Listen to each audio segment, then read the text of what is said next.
everybody, it's Eric Papenfoos. It's Friday, so it must be a buy day. It's the middle of summer. Today, I want to talk about games. Why games? Well, I'm in a wistful mood, but also because we have a copy of the first ever American board game. Ooh.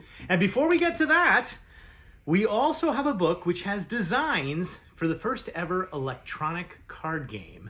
Let's check them out, shall we? All right. Now, this first book, Amanda, came from a bookstore in New York.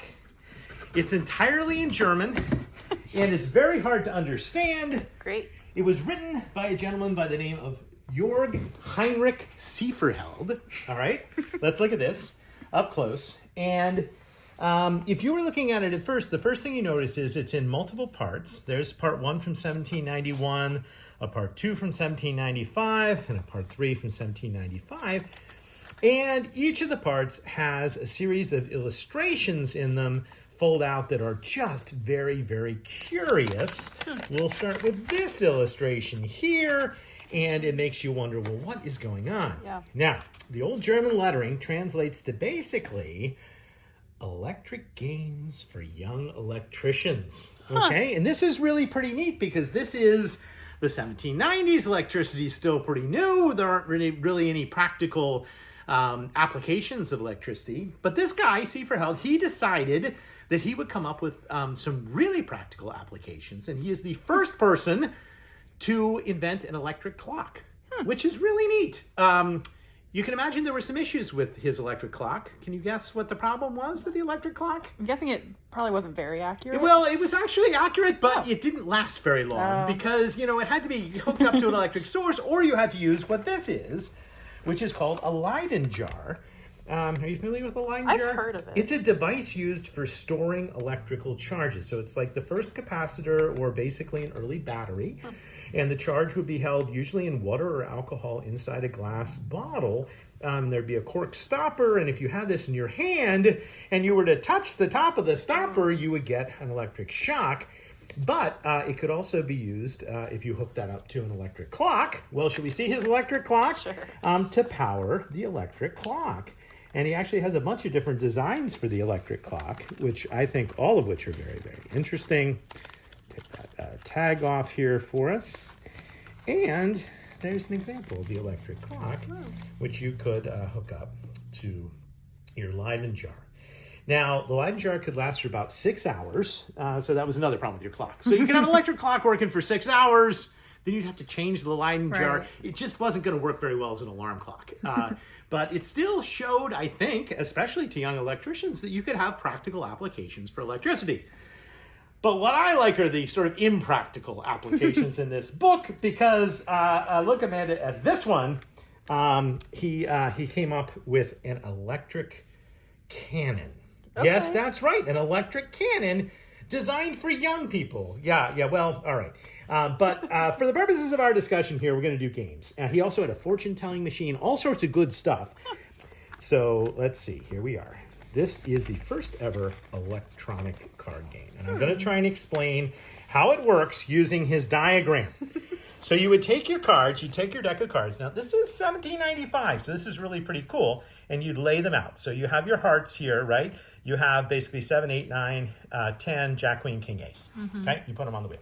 And I would say to you, all right, Amanda, I want you to pick a card, any card, pick a card. One of those cards, pick a card. Choose one. The 7 of hearts. Okay, you're going to choose the 7 of hearts. Now, the 7 of hearts, I would then take out of the deck, but I wouldn't show you the card that I was using. Okay. And I would place it in the middle here, okay? And you will not notice that on the back of the card that I took out of the deck, because I'm not letting you hold the cards, there are little electric nodes on the back. Okay. And then depending on the card you choose, it would then connect to the card on the wheel. And then I would say, all right, Wheel of Chance, let's tell you, can you guess which one Amanda picked? And if you picked the 7 of hearts, it would connect the 7 of hearts. And all of a sudden, the hearts on the wheel would start to spark. Whoa. And that is your first ever sort of fortune-telling electric card game. That's fun. Should we call it a computer game? I don't know. It's really cool. I know of no other earlier electric card game, and there it was in this book Very cool. that I found in this dusty New York bookstore with the German title, and they had no idea because even looking at these diagrams, you can't really quite figure out what's going on unless you do a little more research. And I found a really interesting book, so I ought to cite that today too, since we sell scholarly books. This is one that we have at the Scholar. It's called Draw the Lightning Down, Benjamin Franklin, and it is electrical technology in the age of enlightenment. And it is a scholarly book that talks about Stephen Held, but also other early electric inventors that did amazing things with Benjamin Franklin's discoveries. Neat. So pretty cool. All right, but that isn't the showpiece for today. The showpiece for today, Amanda, is in fact a book that came from Canada. I discovered it in Canada, and it is the first ever American board game. Now, I think if this had been in the United States, somebody would have discovered it maybe sooner, but it's absolutely incredible. Would you like to see it? Of course. Are you ready? We're going to get this out. We're going to play the first ever American board game. Oh boy. And you are going to love it. All right, so here it is. It comes in a slipcase. It was published in Philadelphia. Now, this is the second iteration of the game because the first iteration came in New York. And the New York and Philadelphia versions are a little different because in the Philadelphia version, you are trying to travel to Baltimore, whereas in the New York version, for whatever reason, they were trying to go to New Orleans. And it's a slightly different game. It's a geography game. Now, do you see in the title that it says performed with a teetotum and a traveler? Do you know what a teetotum is? No. Well, now you do, because this is a teetotum, and it is basically sort of like a top-like device with numbers on it, and it is not dice, Amanda. I want to assure you, it's not dice. Looks like. And the reason they invented them was because dice were associated with gambling and a horrible vice. And you couldn't be an upstanding person wanting to play the Traveler's Tour and use teetotum. dice.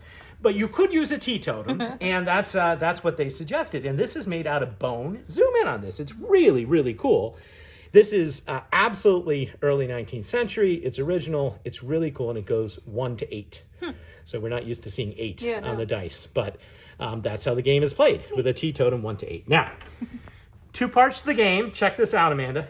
First, the original slipcase. It's all here. This is so neat. There is the booklet with the directions and the rules, and there is your game board. And there were games in America before this game, but this is the first one that was invented in America. They were all European games before this. And here's your game board that you put on your parlor table. And if you look closely at it, just take a moment and admire this. Here's Mr. Ash, who developed the board. Some interesting things about America in 1830. Well, not much of Texas, right? We've got the Missouri Territory, the Northwest Territory. There's obviously no West Virginia. You're sort of familiar with the map, but otherwise the sort of New England area and the Eastern Seaboard looks pretty similar. And you'll note that there are a series of numbers associated with various places on the map. For instance, Harrisburg. You want to zoom in on Harrisburg? Because we are on the map. Harrisburg is 97. All right, so you're almost at the end. By the time you get to Harrisburg, remember we're going to Baltimore. So it's right close to your final destination. And one starts in D.C., in the Virginia area, and basically you go all on this journey until you get there. I can think of an easier way. How do you know how you go? Well, you spin the top. Now, first you spin the top, so you goes first. So we're going to do this, Amanda. I'll go first, and then you'll spin. Okay. We're not going to go crazy here. And it's going to be the one that's on the edge there. So I got a 4. You want to go ahead and roll yours? Oh yes, it's a fantastic time. Well, it's a wonderful teetotum. Oh man, Amanda, now you know why the game is going to take forever. We're just going to slow that down. Oh, I got you a 3. I'm sorry. So I'm going first. Okay. All right.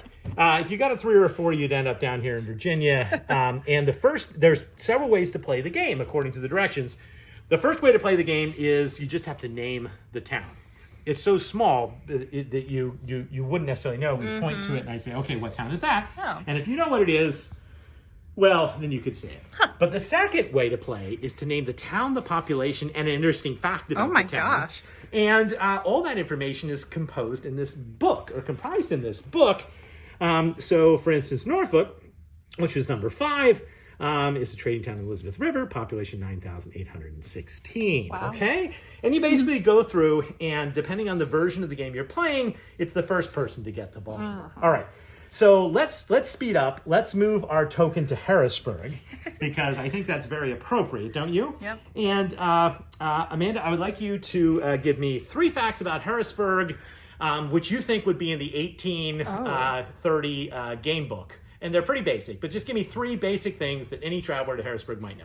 Go. It's on the Susquehanna River. Yes, it is finely situated on the Susquehanna River. Good, that's one. Right. Two more facts. Oh gosh, I don't know. It's between DC and New York. Yeah, well, that would be a good one, but I think they know that's sort of not specific enough. What is Harrisburg? It is the capital. The capital right? of Pennsylvania. Okay. And then finally the population in 1830. I'm going to have you guess. I'll give you within 1,000 people. Ooh. How many people do you think were living in Harrisburg in 1830? 14,000. That's a good guess, but it was only 4,300. So Harrisburg was pretty tiny at that time.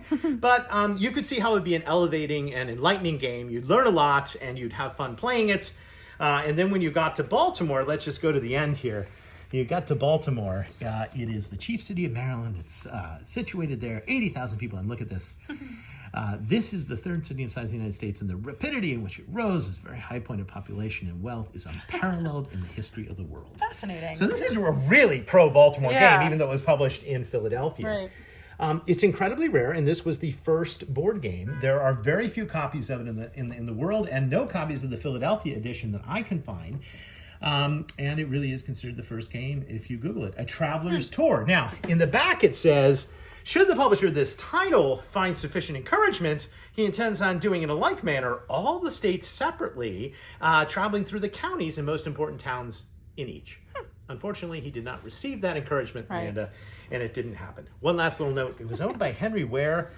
Long story here, but if that is the Henry Ware who was the founder of sort of Unitarianism in America, then the game could have been played by Henry Ware and his Henry Ware Jr. and his good friend Ralph Waldo Emerson. Ooh. But we don't know that. There's no way. But the Traveler's Tour is awesome. Okay, finally we're going to end with a funny book. In the spirit of games, I'm a child of the 70s. I found this book, Amanda.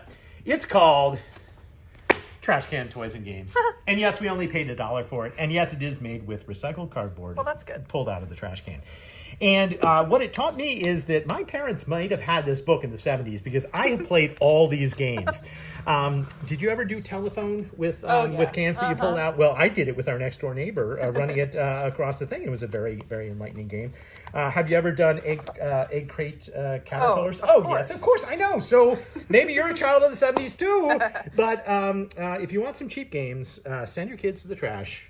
They'll find enough to keep them occupied for days and days, and it'll be a lot easier than the games of the 1830s, which require you to know population and 3 facts about every great American city. Well, that's Buy Day Friday for today. Thanks for watching. I hope you'll watch next Friday and every Friday at noon for more adventures in the world of books.